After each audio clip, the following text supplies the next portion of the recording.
Good evening, ladies and gentlemen. I think you can hear me all right.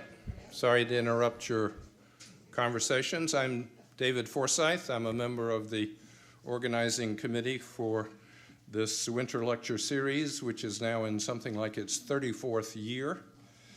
I'm a relative newcomer to the organizing committee, which functions under a committee of the Unitarian Church. But then there's this organizing committee made up of different people from different aspects of the community. And then we have a kind of micro committee that shifts from year to year that organizes the particulars of each lecture series. We're very happy to acknowledge the role of Humanities Nebraska, which puts up some of the funding for this lecture series. They have done this in the past, and they have done it again this year. I think many of you know that if in the future there is some question about whether the event will be held because of weather, one goes to the website of the Unitarian Church. That is www.unitarianlincoln.org, and a notice will be posted there in case of questionable weather. Some of you may know that because of illness, the speaker listed for next week will not be able to be here, Liam Downey, but we have lined up Dr. Bridget Gooseby of the Sociology Department at UNL, who is going to speak about a slightly different type of inequality. She is an expert on the consequences of racism and discrimination for minority health. So she is going to approach things in terms of social discrimination, social inequality, and what this means particularly for patterns of health. And the week after that, March 12th, Chuck Collins of the Institute for Policy Studies in Massachusetts will be the speaker as scheduled. And we conclude on March the 17th with a panel discussion of people who have not been speakers but who will react to the various presentations that have been made. I've been asked to circulate something to the group because our speaker last week would like to be able to present further information to interested people. If you recall, he is with the UNL Business Office of that charts economic growth and economic patterns in Nebraska for the UNL Bureau of Business Affairs. And so I'm going to circulate this, and if you would like to put your email down to receive further information on that topic, that is what he wants. And of course, if you don't want further emails in your inbox, don't sign up. It's a very simple procedure. So I'm going to circulate this around.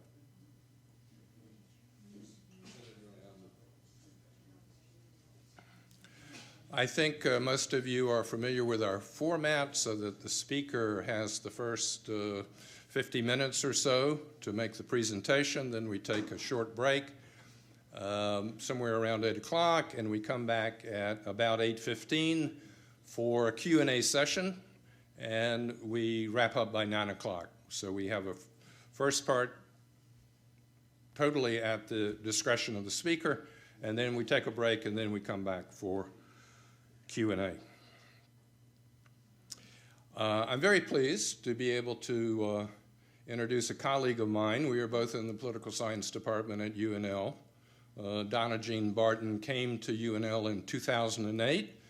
She did some early schooling in the state of Tennessee. She went to Florida State for another degree, and she did her PhD at the University of Illinois. As indicated, she came to UNL in 2008. She's particularly interested in elections, campaigns, political psychology, political memory. I'm a little deficient in that myself. She has published in many of the leading journals having to do with political psychology, I would say, related to campaigns and elections. She edited a book in 2008 which we might now say has the somewhat quaint title of Why the Republicans Lost Congress.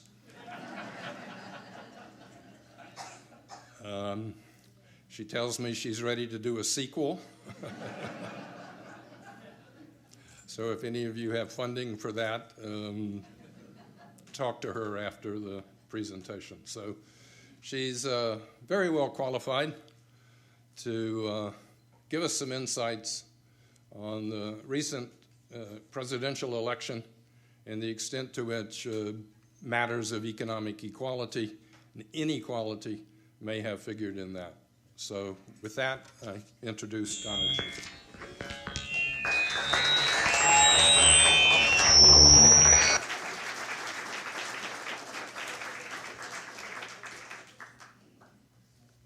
Let's try this again.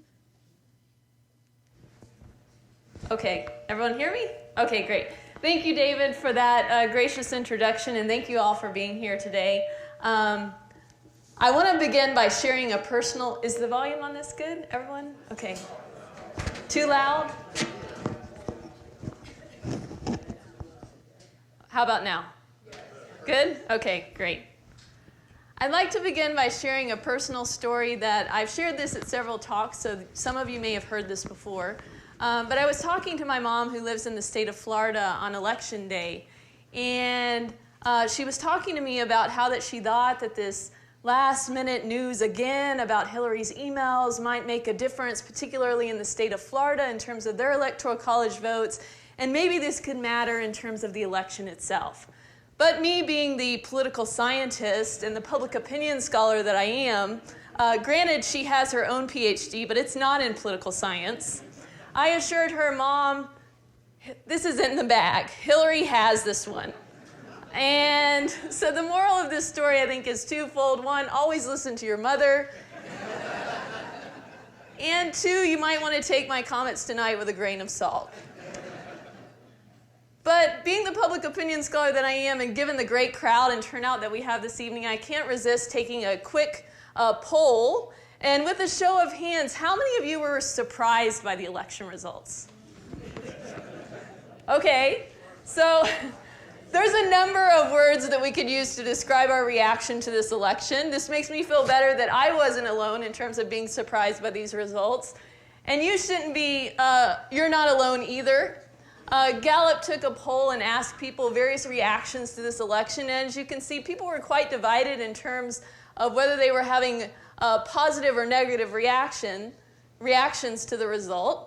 But one thing that was consistent across partisan lines was that people were surprised by this result. 62% of Trump voters reported being surprised. 88% of Clinton voters reported being surprised. Some people might say shell-shocked would be a more accurate description. And even when you talked and you saw interviews with high-leading Republicans and even Republicans on the Trump campaign, they admit that they were not expecting Trump to win this election. So this evening, I'd like to try to talk a little bit about how do we explain this puzzle. And I do think that economic inequality, and specifically perceptions of economic inequality, are a piece of the puzzle in understanding how that Trump walked away with a victory. But I think that this is a complex, to say the least, election. This was a unique election. So I think that this is a story that has a lot more nuance in terms of the role that perceptions of economic inequality played, and more broadly, what factors mattered in this election and led to Donald Trump winning. So in addition to the economy generally, more specifically, income inequality has been a prevalent issue during the past few election cycles. President Obama called economic inequality the defining challenge of our time. And we certainly saw during the 2016 presidential primaries that income inequality was a prevalent part of the primary dialogue. With so much focus on the large gap between the rich and the poor in this year's race, a slightly altered version of James Carville's 1992 mantra, I think, captures the election quite well. Rather than it's the economy stupid, we could actually replace this with it's the inequality stupid. On the Democratic ticket, income inequality was the cornerstone of Bernie Sanders' campaign messaging.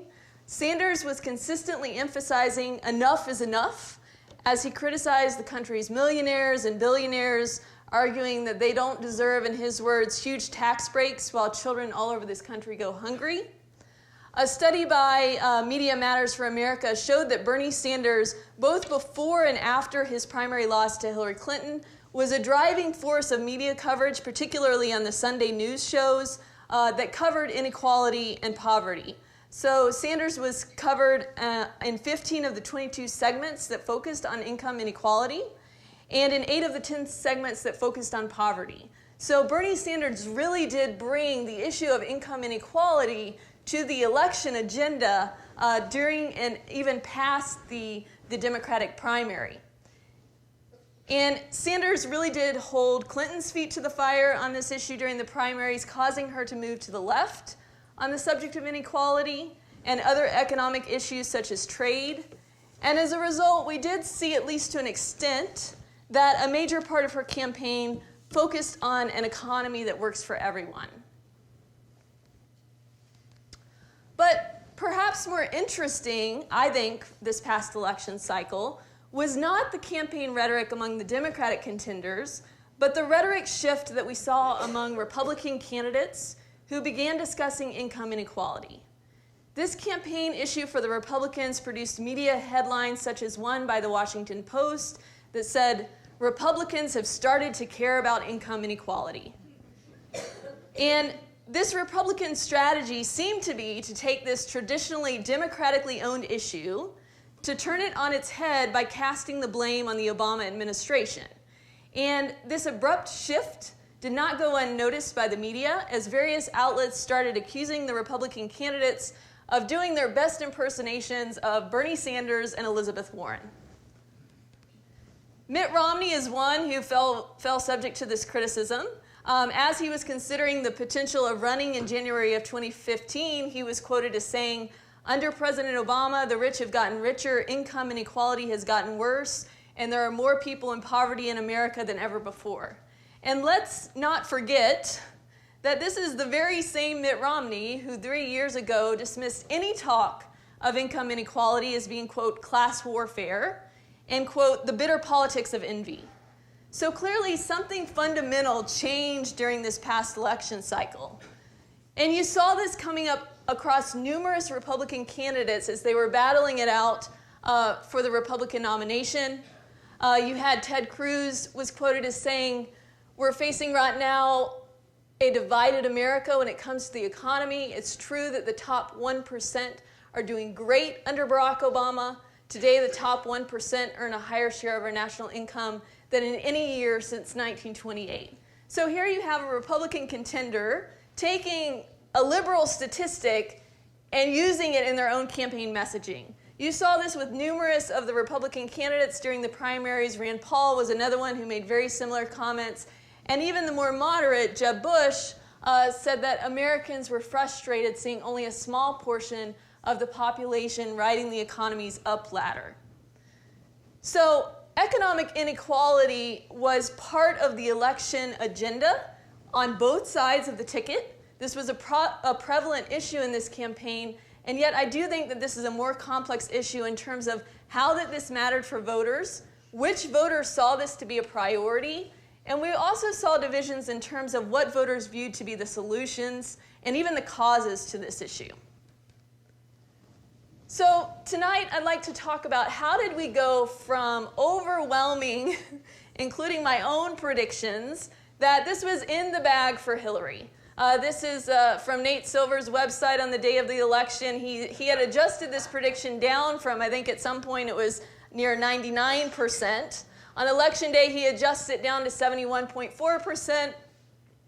But still, it looked like this was going to be a tough race for Donald Trump. All Hillary needed at this point supposedly was one of the swing states. How do we go from that to Donald Trump becoming the 45th president of the United States, walking away with 306 electoral college votes, including surprising upsets in Rust Belt states like Wisconsin, Michigan, and Pennsylvania? And I'd like to talk about what role did economic inequality play in this election and in Donald Trump's victory. And again, I do believe that economic inequality is part of the explanation, but I think that it's a more complex and a more nuanced story. And so I'd like to take a little bit of time to try to tease part of this out. I believe that part of Trump's success was his ability to tap into a deep seat of discontent by appealing to voters who felt disenfranchised by the existing political and economic institutions in this country. And what I think is important to emphasize is not necessarily the facts on the ground, but rather people's perceptions of those facts. And slow growth, stagnant wages, rising income inequality, this all contributed to rising levels of distrust in political elites, in the Washington establishment, and also the better times that were promised by politicians, business leaders, and experts, at least in the minds of many Americans, had failed to materialize in the wake of the 2008-2009 financial and economic crisis. Now, although when we look at Donald Trump's rhetoric, it's not as direct as some of the other candidates that were running earlier in the primaries in terms of mentioning economic inequality. He uses a more blunt message about talking about this being a rigged system against American workers.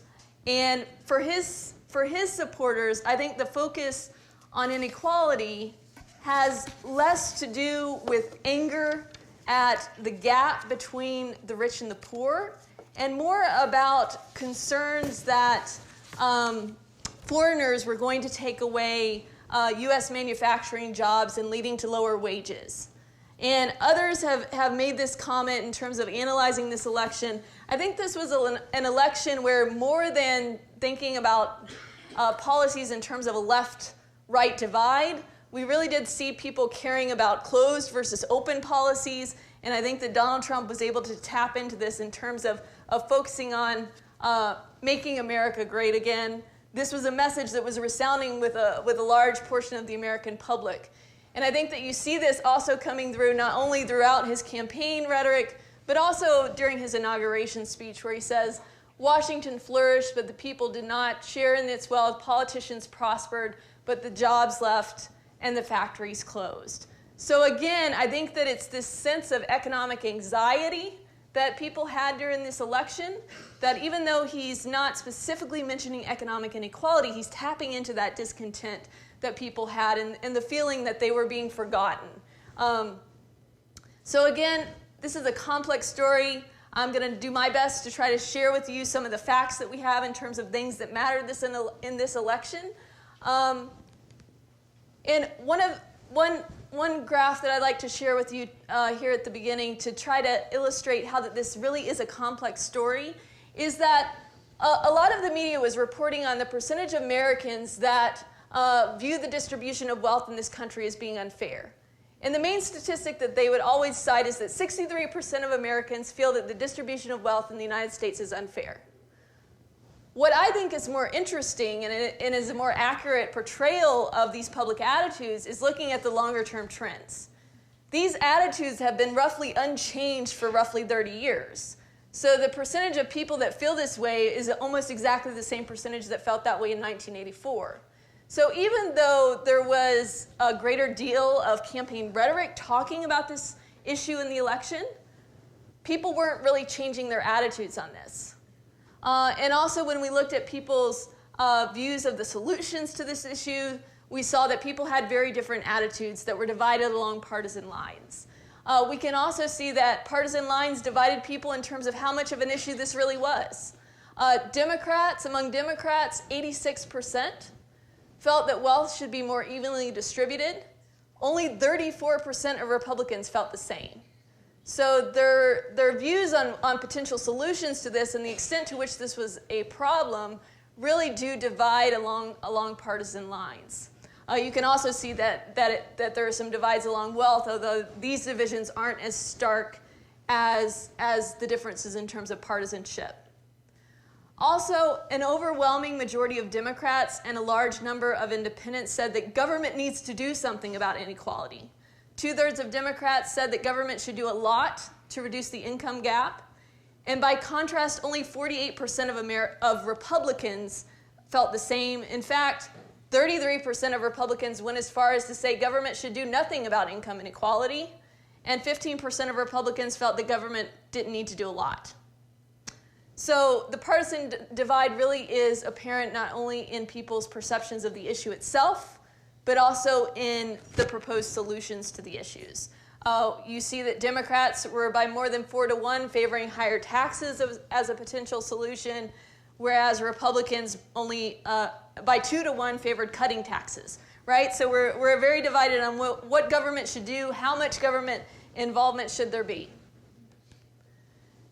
Now, in order to get a fuller sense of how that Donald Trump was able to win this past election, I think that the answer is much deeper than the current election cycle. I think that in order to understand how that Donald Trump was able to win this election, that we need to look at some long-standing trends in this country in terms of public attitudes. And one of those aspects that I think is important is the long-term, deep-seated divides in the American public in terms of their attitudes towards partisans on the other side of the aisle and their attitudes towards government. So I'd like to share a couple of statistics with you that illustrate these deep-seated divisions. This is a survey that was done by Pew Research that's looking at Republican and Democratic attitudes towards the other party. And when I talk to my undergraduates and I talk about the gap between 1994 and 2006, this seems like an eternity to them. But to me, this is a relatively short period of time, and yet look at the change that has happened in people's attitudes towards the other parties. In 1994, 21% of Republicans felt very unfavorable, the harshest evaluation that they could give, towards the Democratic Party. By 2016, this number had more than doubled to 58%. And when we look at the percentages that feel at least some degree of unfavorability, that jumps from 74% in 1994 to 91% in 2016. And although it's a bit more attenuated among Democrats, these patterns are the same. Republicans and Democrats have very strong, deep-seated animosity towards the other party. We can also see this in some statistics that were reported by Pew Research. 31% of Democrats and 27% of Republicans say it would be hard to get along with a new neighbor belonging to the other party. Think about that, right? These are the types of tolerance questions that we have used in public opinion research to try to understand racial animosity. And when we ask these questions about members of various racial or ethnic groups moving in next door, fortunately, we see that those percentages in terms of tolerance levels are increasing. And yet tolerance of members of the other party are on the rise. We see this very same dynamic when we ask people, how would you feel about your son or daughter marrying someone from the other political party? Right?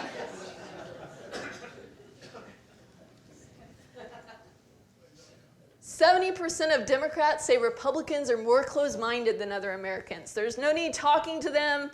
They have their own beliefs. The Republicans aren't going to get away with it either, though, in terms of their attitudes. 59% think it's the Republicans that are the hardworking Americans. So we've got this context in the United States where people have these deep-seated partisan animosities, and you combine that with trust levels when we look at government trust in the U.S. I started teaching at UNL in 2008, and it was a little bit depressing because when I would teach Introduction to American Politics and we would talk about Congress, I would talk about how that people feel about Congress. And until very recently, every year I would need to update my presentation and talk about new record lows in terms of how much people hated Congress. We actually even made it to single digits of 9% of the American public likes Congress or approves of the job Congress is doing. But it's not just Congress, it's government more broadly. The trust levels in government have been on the decline for decades, and they've actually in recent years reached record lows. So this has some serious implications for governance. And I think that this played into the election and played to Donald Trump's favor, given that there was no question in terms of his lack of political experience. He was able to very clearly sell himself as a political outsider. And I think that for some people, this was a good thing, right? People didn't trust Washington. They didn't trust politicians. They looked to Donald Trump as potentially being able to offer them the solutions that they wanted from someone that they were willing to place their trust in. Also, for over a decade, a majority of Americans have said that the country is off on the wrong track. So again, I think that even though it may sound cliche when we think about Donald Trump's campaign slogan of "Make America Great Again," this resounded with a significant portion of the American public who really did believe that the country was off on the wrong track. They didn't trust Washington, they didn't trust politicians to put it back on the right track, and they were willing to give Donald Trump, a political outsider, a chance to make things better. Now, this is an area where I think that we see some of the influences, maybe not direct, but more indirect, of economic inequality in this election. You had a majority of people believing that the wealthy and the politically connected were the ones that benefited from government policy since the recession. So when we asked people, who do you think is benefiting from these economic policies, the American public was more likely to believe that these policies were benefiting the wealthy, the large corporations, financial institutions, and that it was the poor, the middle class, and small businesses that were being left behind. So this gives us a sense of the context of this election in terms of the broader sentiment among the American public, but what issues played a key role in this election? Well, when we asked people, there were two key ones that came to the top across surveys. This was the economy and terrorism. These were at the top of the list in terms of the public's priorities in this election. But we can also see that there were a wide range of other issues that mattered. Foreign policy, healthcare, 70% of Americans evaluated immigration as being very important to their vote in 2016. Supreme Court appointments, 65% of Americans thought that this was very important to their vote. So there were a wide range of issues that mattered to people in this election. But again, it's a more nuanced story. It really depended on who you were, and particularly what partisan lenses that you were bringing to the table in terms of which issues that you saw as being the defining issues for this election. And I apologize that this is much smaller than it was when I was looking at it earlier this evening on my own computer. So I'll try to walk you through some of these differences. This is looking at which issues that voters considered to be a big problem in this country and dividing it by whether you were a Clinton supporter or a Trump supporter. And we can see that one of the biggest divides was on the issue of illegal immigration. 79% of Trump supporters felt that this was a very big problem for this country, and only 20% of Clinton supporters thought that this was a big problem. We also saw divides on the issue of terrorism. 74% of Trump voters thought that terrorism was a big problem for this country, and 42% of Clinton supporters thought that this was a big problem.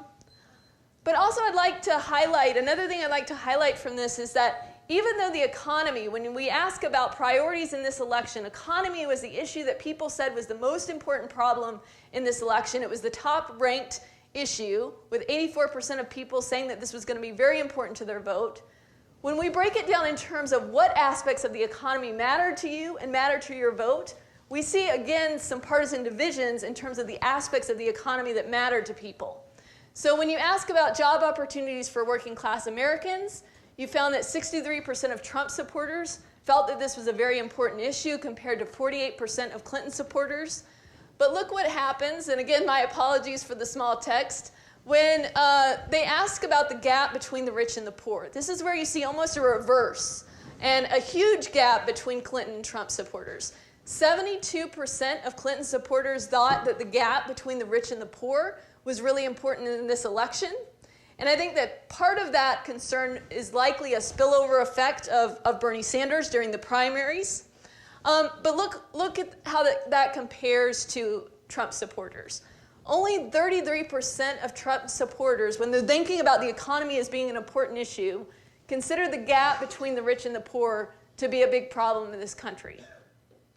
So again, the partisan lenses that voters were bringing to the table in this election really affected which aspects of the economy that they considered to be important and that they wanted to be a priority for their presidential candidate. You can also see this, again, another survey that Pew did where they asked people to, basically, they gave them 5 different dimensions of the economy and asked them to report which of these dimensions do you consider most important to your vote and second most important to your vote. And you can see that for most people, it was jobs in the deficit that were the top priorities in their minds. And although income inequality is on people's radars, it was a lesser priority for most Americans. And it certainly was lesser for Trump supporters. And as I was doing a little bit of research online looking into income inequality in this election, I came across the Heritage Foundation webpage that they had, which basically publicly put out there their messaging priorities. This is a conservative think tank. These were messaging priorities I'm assuming that they wanted to share with the conservative political candidates in this past election. And the rest of what you have there is exactly word for word what they had on their website. And I found this really interesting that they said income inequality is a distraction from the issues that matter most to Americans. Be careful not to be sucked into the income inequality vortex. Redirect the conversation back to issues Americans really do care about, including healthcare, education, reducing the debt, and regulation. And again, I think that this goes along with research that we have in terms of what were the priorities of the American public. That for many people, the income inequality, the gap between the rich and the poor, this wasn't at the top of their list. They go on to say income inequality and the minimum wage are not significant issues with the majority of Americans and have less influence on motivating political participation than most other issues, despite the fact that they've been hearing and reading about them quite a lot. So again, this was an issue that was unavoidable, at least if you were paying attention to the campaign rhetoric of the candidates, and yet in the public's mind, it's not at the top of their list in terms of aspects of the economy that mattered. And we saw this particularly for Trump voters, more so than for Clinton supporters. Now, although I think that the economy was certainly at the top of the public's mind, there were a number of other issues that really did seem to matter in this election. One of those was with respect to Supreme Court appointments. So we saw that 77% of conservative Republicans and 69% of liberal Democrats, these are among registered voters, said that Supreme Court appointments were very important to their vote in 2016. And I think taking this into consideration with the candidates that were running in this election, people didn't like their options in this election. And I can't tell you how many times that I talked to people in the months preceding the election, and they told me, I don't like my candidate, but I care about who's going to get on the Supreme Court. So to give you some statistics to back up a little bit of the humor there, Hillary Clinton and Donald Trump were historically disliked. They had the record highs when it comes to dislike levels, of any presidential candidate in history, at least since we've been measuring these things. So this meant that regardless of which candidate entered office, and now that we know that it was Donald Trump, he entered with the highest levels of dislike levels for a presidential candidate. So again, people didn't like their options, so a lot of people, I think, were motivated by the issue of caring about who was going to end up with Scalia's vacancy on the Supreme Court, and potentially others in the years to come. Another issue that we saw in terms of differences, partisan differences in terms of who cared, was the issue of immigration. And Donald Trump liked to brag a lot in general, but on the campaign, specifically about bringing the issue of immigration to the forefront of the agenda. And to his credit, there was a shift in terms of when we looked at the public's priorities in the past few election cycles. In 2008, 54% of registered voters said that immigration was very important to their vote. We saw a slight dip in that in 2012. And then in 2016, 70% of registered voters said that immigration was important to their vote in this election. Now again, we see partisan differences in terms of Republicans were more likely to see this as a priority than Democrats, but overall there's a shift across time.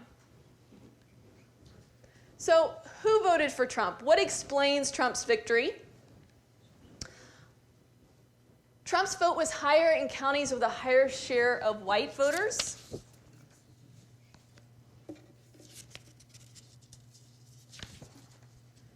So Trump beat Clinton 62-33 in counties that are at least 85% white. And this was particularly damaging to Clinton's chances that she couldn't come closer to matching Obama's totals from 2012 when he won 41% of that vote.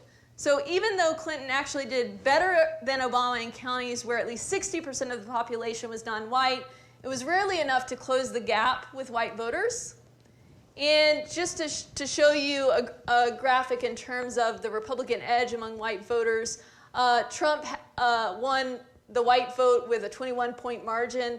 Now, if we compare this to 2012, he does about the same rate as Romney, so I do think that's important to put it into context that this wasn't unusual for a Republican candidate, but he did do better than Hillary Clinton, where I think that we need to pay attention to Hillary's differences across time is that she did less well among the minority votes of Black and Hispanic voters than in the previous presidential election. And we still don't have the data that I would like to be able to fully address this, but I do think that turnout is a critical piece of this puzzle that we don't yet know how that this played into the election results. So just to share with you a couple of quick statistics that illustrate how turnout was probably at least played somewhat of a role in the Trump victory. Clinton underperformed Obama in key counties with heavy Black populations.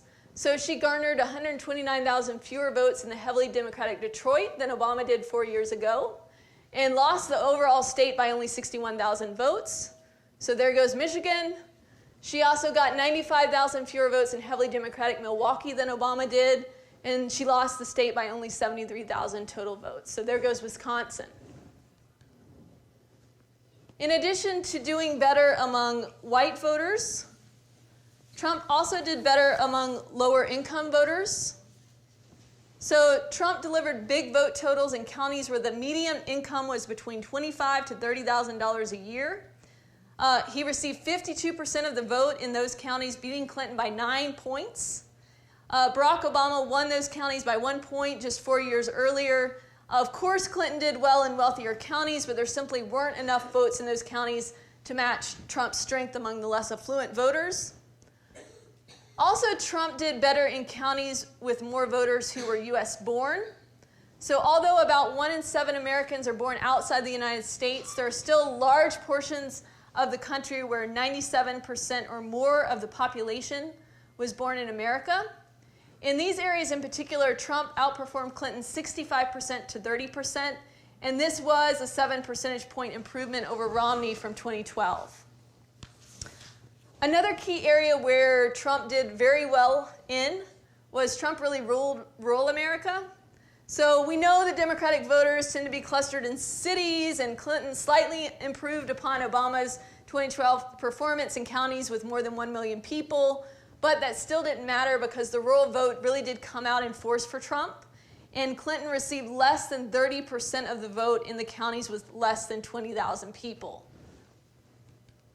And I wanted to, just given how important the rural vote seemed to be in this election, I wanted to refer you, and for those of you that are interested in this topic, and some of you may have already read her book, Kathy Kramer, who's a political scientist from the University of Wisconsin, recently came out with a book where she looks at what she calls rural resentment and this politics of resentment. And it's a really fascinating study where basically she went across Wisconsin and did a lot of qualitative research where she basically had coffee and conversations in dozens of communities throughout Wisconsin, meeting at coffee houses, bookstores, libraries, and just sitting down with people and asking them how that they felt about government. And what she found repeatedly across her interviews was that these people in rural Wisconsin repeatedly mentioned that they felt ignored and disrespected and overlooked by the urban elite. And this is one of the reasons why that she was not surprised by the Trump victory, particularly in the Rust Belt and in these rural areas where the Trump campaign had such a strong appeal. In addition to her qualitative research, she also did a survey where she asked people a series of questions, and one of those I think is particularly important. She found that 70% of rural residents believed that the government ignored their community, and this was compared with 52% of urban respondents and 47% of suburban respondents.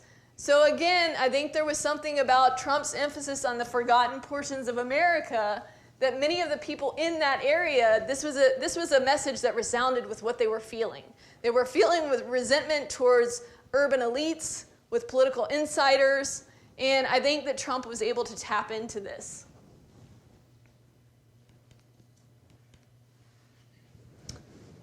In addition to the rural areas of America, Trump's best counties tend to be the less educated areas of the country.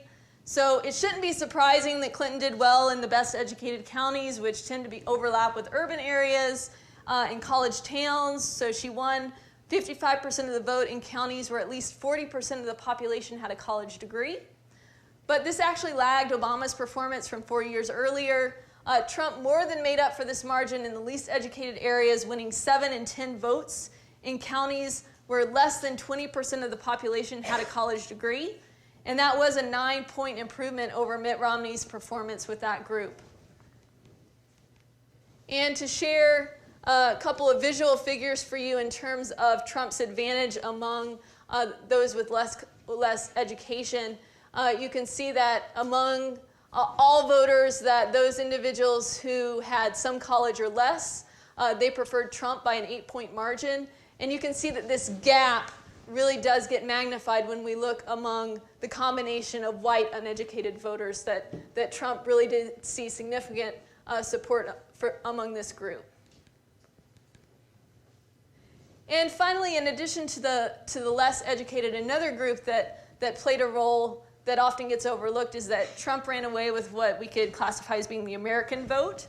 So when asked by the census to describe their heritage, about 1 in 3 Americans say German, Irish, English, the 3 most common ancestries in the U.S. But 22 million Americans describe their ancestry as American. And Trump won big, actually 70-27, in counties where at least 20% of the residents describe themselves in that way. So again, I think that this nationalist rhetoric that Trump had really did resound among these voters. Now, what about income inequality? So there was, I found one recent study that looked at, did income inequality matter in this election? And this is something that researchers really haven't paid a lot of attention in terms of whether this matters for vote totals. And they did find that above and beyond these key demographic areas that we know mattered for Trump's support in this election, that states that had higher levels of income inequality were more likely to vote for Trump. So at least at a state level, something about income inequality did lead to greater support for Trump. And I'm really looking forward to additional research that's going to be able to tease out why was that the case? What about those on-the-ground reality translated into support for Trump? And before leaving you this evening, I would, given that I study people's perceptions, and one of the things that we know, particularly looking at how that people form these perceptions and how these perceptions matter in campaigns and elections, is that oftentimes people's opinions aren't based on facts, but rather their perceptions of the facts matter much more than the actual reality. I know this is hitting a little bit too close to home given the current political dialogue. But this was a really striking figure that has been circulated that's based on Gallup data, where they were interviewing people the week before and the week after the election and asking them if they thought the economy was getting better or worse. So this is only a week's time, so I don't think that the actual on-the-ground conditions could have changed quite as dramatically and drastically as people's perceptions of them did. But there was a 60% change in terms of Republicans' perceptions of the economy. Republicans overwhelmingly, once Donald Trump was elected, thought that the economy in the United States had significant increases, but Democrats are not getting off the hook, although the change is not quite as extreme. 1 week after the election, Democrats felt that the economy was much worse than it was a week earlier. And we can also see this when we asked people around the inauguration dates whether they thought the country would be better or worse off in 4 years. And we can see that people really are divided, that 48% of Americans think that the country's going to be better off in 4 years, 46% think that the country's destined to be worse off. One thing that I think is important to highlight from this figure is the similarity between the percentages in 2016 and when George W. Bush took office in 2001. You see very, very similar patterns in terms of the divisions in the country in terms of whether we were going to be better off in 4 years. And I think that part of that can be traced back to the similarities in the fact that these were both elections where you had the incoming president winning the Electoral College vote but losing the popular vote. But again, partisan lenses come into play, and we see that partisans have very different perspectives when it comes to whether we're going to be better off in 4 years. Republicans, 85% are confident that after 4 years of Trump, the U.S. is going to be better off. Whereas Democrats, again, getting back to that shell shock, are dead set that we're going to be worse off after 4 years of a Trump presidency. So, should we have seen this coming? A couple things we could have looked to. So, being the public opinion scholar, I was closely paying attention to the polls. Maybe I didn't pay as close of attention as I should have, because when we looked at the polls, they did tend to underestimate Trump's support, particularly in swing states. But that's also a more complicated reality when we think about the fact that, well, they weren't that off in terms of the popular vote, right? They kind of predicted a slight Hillary win. And that's kind of what we saw with respect to the popular vote. So if we were looking at the polls, that gets a bit complicated. We could have looked at the fundamentals. So there are a number of election forecast models that looked at the economy, looked at things like the swing of the pendulum, that American voters tend not to like to rest power in one party for too long of a period of time. So if we had considered that, there were actually a couple of political science forecast models that predicted a Trump win or a Republican advantage in this election. There was actually a special edition of a political science journal that was dedicated to looking at these forecast models. But what I found interesting and post hoc a bit humorous was that one of the authors of one of the models that predicted a Trump victory in the election said, "My model predicts a Trump victory. However, given the unique characteristics of this election and Trump as a political candidate, I don't believe my own model," was essentially what he said. So maybe if we had considered the facts a little bit more seriously, we might have been able to predict this.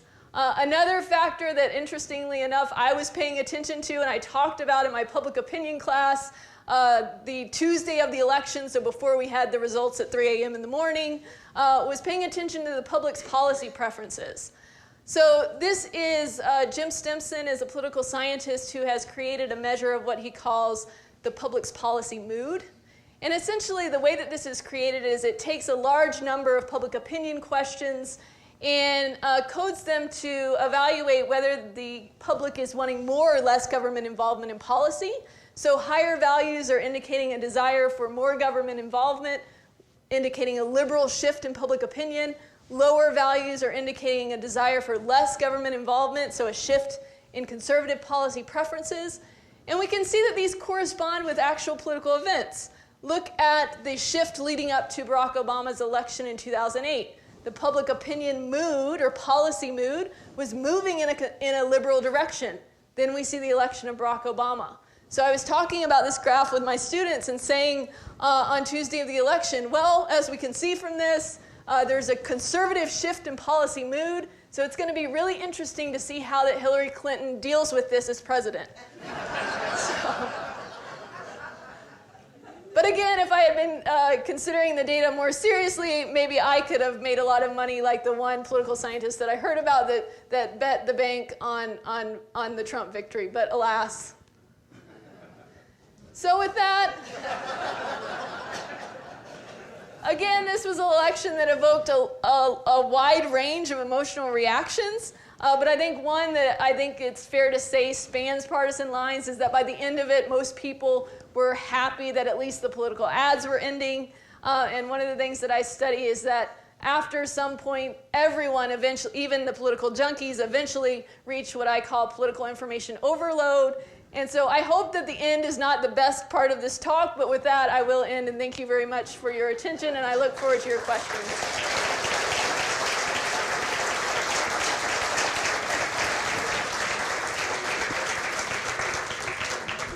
I didn't see gender, or did I miss it? I didn't talk about it yet, but I can. But I think that I was told that there are refreshments awaiting everyone if they would like. So we'll do the Q&A after the break, so please have coffee and cookies and whatever out there, and then we'll come back for the Q&A in 15 or 20 minutes.